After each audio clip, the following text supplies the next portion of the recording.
আসসালামু আলাইকুম রহমতুল্লাহি ওবরকাতুহ নাহমাদুহু ওয়া নুসাল্লি আলা রাসূলিল কারীম আম্মা বাদ। ডিয়ার ফ্রেন্ডস, আশা করি প্রত্যেকেই ভালো আছেন। আলহামদুলিল্লাহ, আমিও ভালো আছি।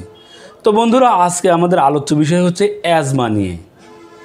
তো বন্ধুরা, এই অ্যাজমা যে কোনো পরিবারের যে কোনো একজন সদস্যর হলে আমরা প্রত্যেকেই চিন্তিত থাকি, সেই সাথে আমরা প্রত্যেকেই আতঙ্কেও থাকি যে না জানি আমারও অ্যাজমা হতে পারে যে কোনো মুহূর্তে, যে কোনো সময়।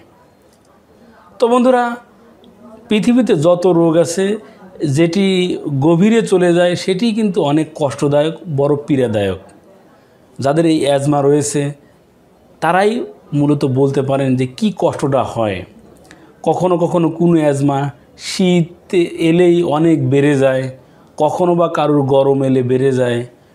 অনেকে একটু হাঁটাচলা করতেই একদম শ্বাস চড়ে যায়, হাঁপাতে থাকেন। অনেকের জিহ্বা বলতে গেলে হা করে করে শ্বাস নিতে থাকেন।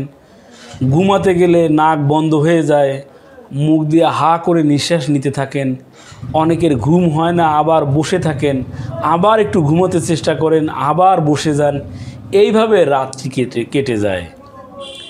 একটু ভারী কাজ করতে গেলেই নিঃশ্বাসের টান উঠে যায়। একটু জোরে হাঁটতে গেলে নিঃশ্বাসের টান উঠে যায়। একটু ধুলাবালির ভিতরে একটু কোনো একটা সফরে গেলে এই রকম নিঃশ্বাস প্রশ্বাস চলে যায়, মনে হয় দম বন্ধ হয়ে এখনই বুঝি মারা যাব। তো এইরকম কঠিন অ্যাজমাতে যে সকল ভাই অথবা বোন ভুগছেন, অথবা আপনার পরিবারে যে কেউ ভুগছে, অনেক চিকিৎসা নিয়েছেন, অনেক বড় বড় ডাক্তারের কাছে চিকিৎসা নিয়েছেন, আপনি সমাধান পাচ্ছেন না, এই অ্যাজমা উপশম হচ্ছে না। তো বন্ধুরা, মূলত তাদের জন্যই আজকের এই টিপস, আজকের এই ভেষজের আলোচনা। তো বন্ধুরা, সাধারণত এই অ্যালার্জি কখনো কখনো বংশগতিকভাবে হয়, কখনো বা কিছু অনিয়ম বেনিয়মে চলার দ্বারাও হয়ে থাকে। বিশেষ করে নিয়ম বহির্ভূতভাবে যে কোনো সময় গোসল করা, গোসলের নিয়ম না ফলো করা, একদম নিয়মতান্ত্রিকভাবে আহার না করা, অনেক সময় অধিক ধূমপান, অধিক অ্যালকোহল গ্রহণ করা, এগুলো রয়েছে। সেই সাথে বেশি থেকে বেশি ধুলাবালিতে কাজ করা, মাস্ক ব্যবহার না করা, এই কারণগুলোর কারণে সাধারণত এই অ্যাজমা হয়ে থাকে।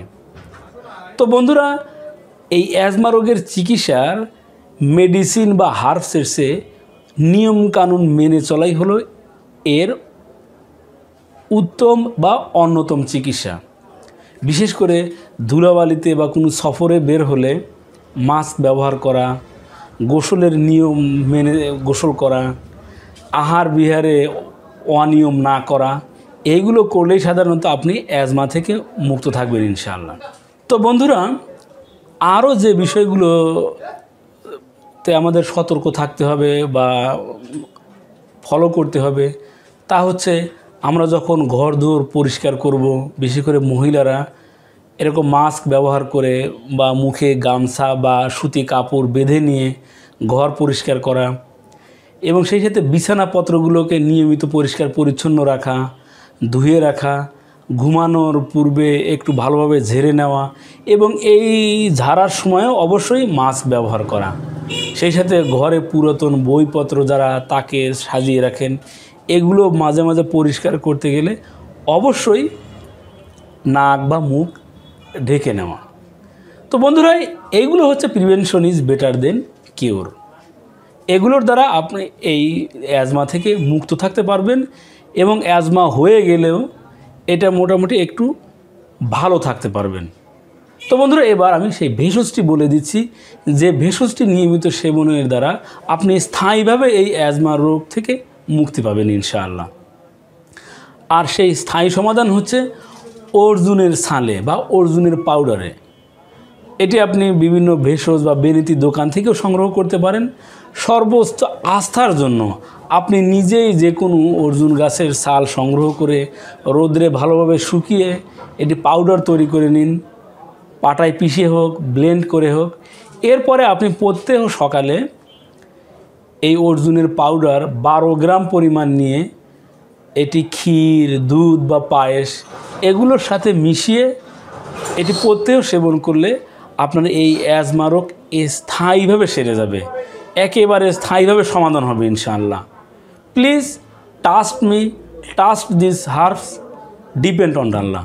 ইনশাআল্লাহ আপনি আরোগ্য লাভ করবেনই করবেন। তো বন্ধুরা, এই ছিল আমাদের আজকের আলোচ্য বিষয়। আমার আপনার চারপাশে যে সকল ভেষজগুলো ছড়িয়ে ছিটিয়ে রয়েছে, অবহেলিত অনাদরে পড়ে রয়েছে, এই সব ভেষজের গুণাবলী সম্পর্কে জানতে চোখ রাখুন আপনাদের প্রিয় ইউটিউব চ্যানেল অল টাইম ওকেতে। সেই সাথে আমাদের এই চ্যানেলটিকে সাবস্ক্রাইব করে আমাদের সাথেই থাকুন। ধন্যবাদ সবাই।